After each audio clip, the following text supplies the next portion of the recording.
អ្នកណាមិនកើតទុកអ្នកណាមិនស្ត្រេកអ្នកណាមិនធុញថប់មនុស្សទាំងអស់សុទ្ធតែមានគ្រាន់តែរឿងដែលធ្វើឲ្យគេពិបាកនោះវាផ្សេងពីគ្នា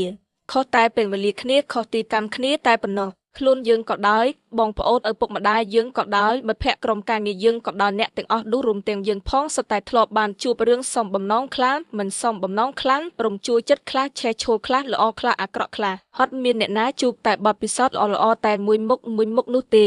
យើងខ្លួនឯងចេះតូចចិត្តចេះអន់ចិត្តពិបាកធន់ថប់ក្នុងចិត្តអ្នកផ្សេងទៀតក៏មានរឿងដូចតែយើងដែរកុំសរឡើយយកភាពមិនល្អនៅក្នុងចិត្តទៅលើចាស់លើជនដទៃព្រោះអាចធ្វើឲ្យគេចាស់នៅភាពអាក្រក់នោះមកវិញការបើបែបនេះហើយយើងទាំងអស់គ្នាក៏ចេះតែក្តៅក្រហាយមានគំនុំគុំគុណតែរៀងខ្លួនតែបើមិនអញ្ចឹងទេអាចឲ្យគេរងទុក្ខសោកភាពអាម៉ាស់ដោយសារតែយើងមួយទៀតបើអ្នកធ្វើចំពោះអ្នកមានចិត្តធ្ងន់ដូចជាឪពុកម្ដាយវិញនោះទោសកំហុសដែលអ្នកបានសាងវារឿងរឹតតែអាក្រក់ទៅត្រូវមានសេចក្តីរាប់អានចំពោះគ្នានឹងគ្នាត្រូវមានចិត្តសន្តោសប្រណីដល់អ្នកតូចទៀតមានចិត្តគោរពកោតក្រែងចំពោះចាស់ទុំទើបបានក្តីសុខអានដោយសំលេងសព្វនិមិត្តសារិកា AI